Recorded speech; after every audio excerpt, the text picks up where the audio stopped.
Injury সবসময় তার ক্যারিয়ারের বড় বাধা হয়ে দাঁড়িয়েছে। তবুও শৈশবের ক্লাব সান্তোসের হয়ে একটি সফল মৌসুম শেষ করলেন নেইমার জুনিয়র। ইনজুরি নিয়ে খেললেও প্রতিটি ম্যাচেই দিয়েছেন নিজের সর্বোচ্চটা। লক্ষ্যটাও ছিল তার স্পষ্ট, বিশ্বকাপকে সামনে রেখে নিজেকে সেই পুরনো জায়গায় ফেরানো। চোটে জর্জরিত অনিশ্চয়তায় ভরা বছরটা শেষ করতে হাঁটুর অস্ত্রোপচার বাকি রেখেছেন তিনি। কুইজোর বিপক্ষে ৩-০ গোলের জয়ে সান্তোস নিশ্চিত করেছে ব্রাজিলিয়ান শীর্ষ লিগে টিকে থাকা। আর নেইমারও ফেলছেন একটু স্বস্তির নিঃশ্বাস। ক্যারিয়ারে দ্বিতীয়বার কোনো শিরোপা ছাড়াই বছর শেষ করলেন তিনি, যা তার কাছে অস্বাভাবিকই বটে। ম্যাচ পরবর্তী সংবাদ সম্মেলনে নেইমার জুনিয়র বলেন, এই মৌসুমে তার বড় প্রাপ্তি শৈশবের ক্লাবের অবনমন ঠেকাতে পারা। দলের অবনমন হলে সেটা তিনি মানতে পারতেন না।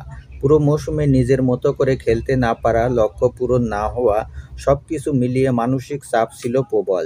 তিনি আরও বলেন, সান্তোসে ফিরে এসে মাঠে নামতে পারাটাই ছিল তার কাছে বড় অর্জন। আর সেটি করতে পেরেই কিছুটা স্বস্তিতে তিনি।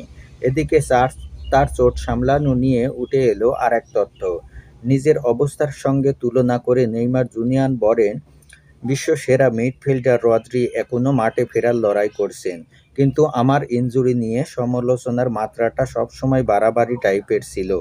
এগুলো এখন আমার কাছে খুব চেনা। ফ্লামেঙ্গোর বিপক্ষে ম্যাচের পর সমালোচনার তীব্রতা তার মানসিক ভারসাম্যকেও নাড়িয়ে দিয়েছিল বলেও তিনি জানান। পুরোপুরি ফিট না থাকলেও শেষ দিকে সান্তোসের জন্য ঝুঁকি নিয়েছেন তিনি। জুভেন্তুসের বিপক্ষে হ্যাটট্রিক, শেষ ম্যাচে প্রভাব বিস্তার করে খেলা সবই ছিল শৈশবের ক্লাবকে অবনমন থেকে বাঁচানোর তাড়না। কোপা সুদ আমেরিকায় খেলার সুযোগটাকেও তাই তিনি দেখছেন বাড়তি পুরস্কার হিসেবে।